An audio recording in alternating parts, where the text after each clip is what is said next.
Praise the Lord दोस्तों, आशा करते हैं कि आप प्रभु में आनंदित होंगे। प्रभु के प्रियो, बाइबल ऐसा कहता है कि नाश होने से पहले मनुष्य के अंदर घमंड आता है। आप जानते हैं माइकल जैक्सन के बारे में। माइकल जैक्सन एक ऐसे शख्स थे जो अपने आप को बहुत ही सुरक्षित रखने की कोशिश करते थे और वो ऑक्सीजन की केबिन में सोया करते थे। अपने साथ स्पेशलिस्ट लोगों को, स्पेशलिस्ट डॉक्टरों को साथ लेकर चला करते थे और लोगों के सामने खुला ऐलान करते थे कि हम 150 साल तक इस दुनिया में जीवित रहेंगे। और वो 50 साल की उम्र में इस दुनिया से विदा हो गए। प्रभु के प्रियो, नाश होने से पहले घमंड आता है।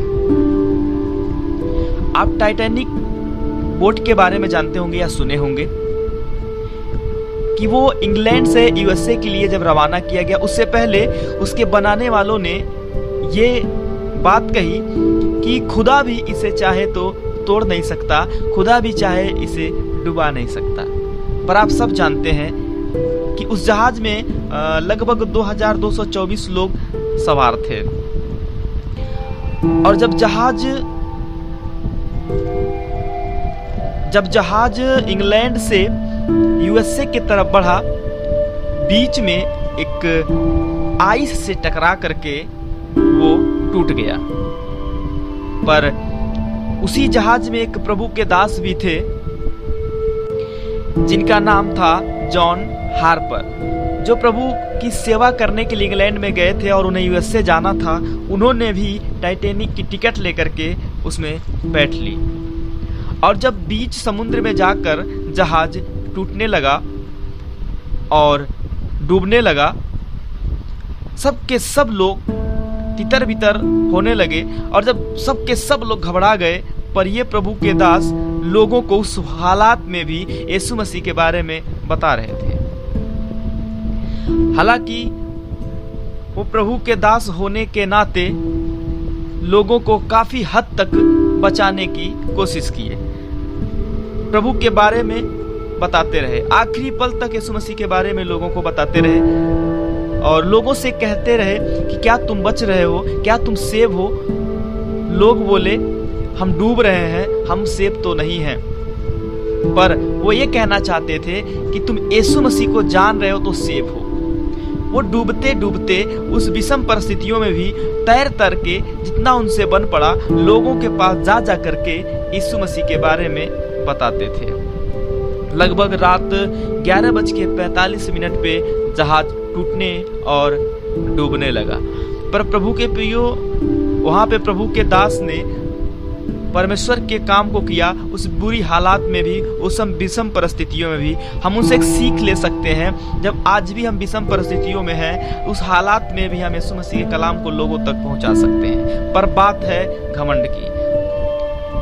जब घमंड आ जाता है तो मनुष्य नाश हो जाता है। जब घमंड आ जाता है तो नाश बिल्कुल तय है। प्रभु के प्रियो, आज लोग चांद पे जा रहे हैं और चांद पे बस रहे हैं। हालांकि परमेश्वर ने स्वर्ग और पृथ्वी बनाई और स्वर्ग अपने लिए और पृथ्वी मनुष्यों को दे दी। जैसा कि भजन संहिता 115 अध्याय के 16 पद में लिखा है कि यहोवा ने पृथ्वी मनुष्य को दी है।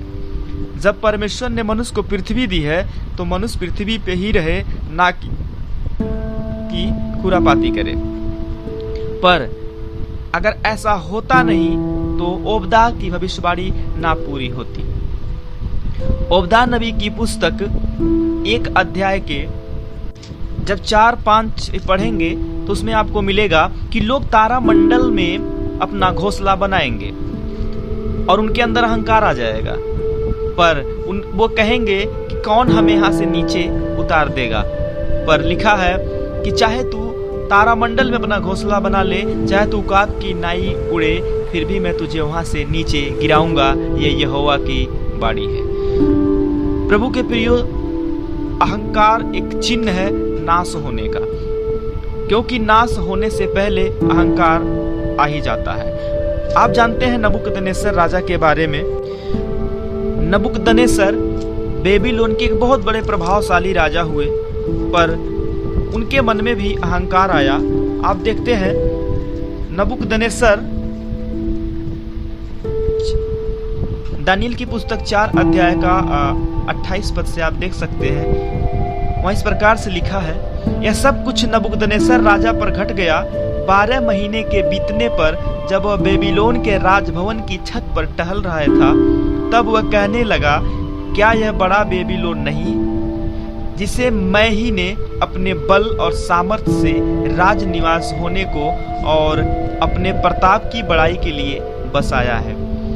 यह वचन राजा के मुंह से निकलने भी न पाया था कि आकाशवाणी हुई, हे राजा नबूकदनेस्सर, तेरे विषय में यह आज्ञा निकलती है, राज तेरे हाथ से निकल गया और तू मनुष्यों के बीच से निकाला जाएगा और मैदान के पशुओं के संग रहेगा और बैलों के समान घास चरेगा और 7 काल तुझ पर बीतेंगे, जब तक तू न जान ले कि परम प्रधान मनुष्यों के राज्य में प्रभुता करता है और वह जिसे चाहे उसे देता है और जिसे चाहे उसे ले भी लेता है।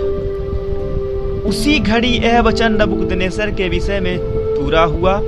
वह मनुष्यों में से निकल गया और बैलों के समान घास चरने लगा और उसकी देह आकाश की ओस से भीगती थी, यहाँ तक कि उसके बाल उकाब के पंछियों के परों से और उसकी नाखून चिड़ियों के पंजों के समान बढ़ गए।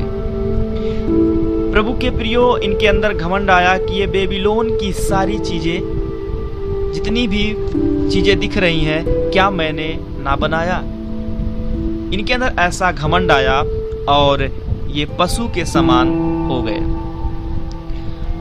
और जब हम उपदा की पुस्तक देखते हैं तो लिखा है कि जब लोग तारामंडल में निवास बनाएंगे तो उनके अंदर भी अहंकार आएगा, तब उन्हें यहोवा नीचे गिरा देगा। इसीलिए अहंकार से आप हो सके, जितना हो सके, अहंकार को अपने अंदर जगह ना दें।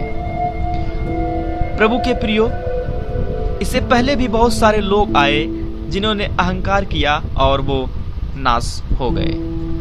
हम प्रभु को कभी भी चैलेंज नहीं कर सकते हैं। हम मनुष्य को चैलेंज करते करते, हमें मनुष्य को चैलेंज करते करते आदत सी पड़ जाती है, हम परमेश्वर को भी चैलेंज करने लगते हैं। पर सावधान रहें, हम सबको चैलेंज कर सकते हैं पर परमेश्वर को चैलेंज नहीं कर सकते हैं। वो पूरी दुनिया का मालिक है, पूरी कायनात उसके नियंत्रण में है। ना उसके मर्जी के बगैर सूर्य उदय होता है, ना उसके मर्जी के बगैर अस्त होता है। पूरी कायनात उसके नियंत्रण में है। सो प्रभु के प्रियो, आशा करते हैं इस संदेश के द्वारा आप कुछ समझे और सीखे होंगे। मैं कोशिश करता हूं कि छोटे से छोटे संदेश के द्वारा परमेश्वर के कलाम लोगों तक पहुंचा सकूं।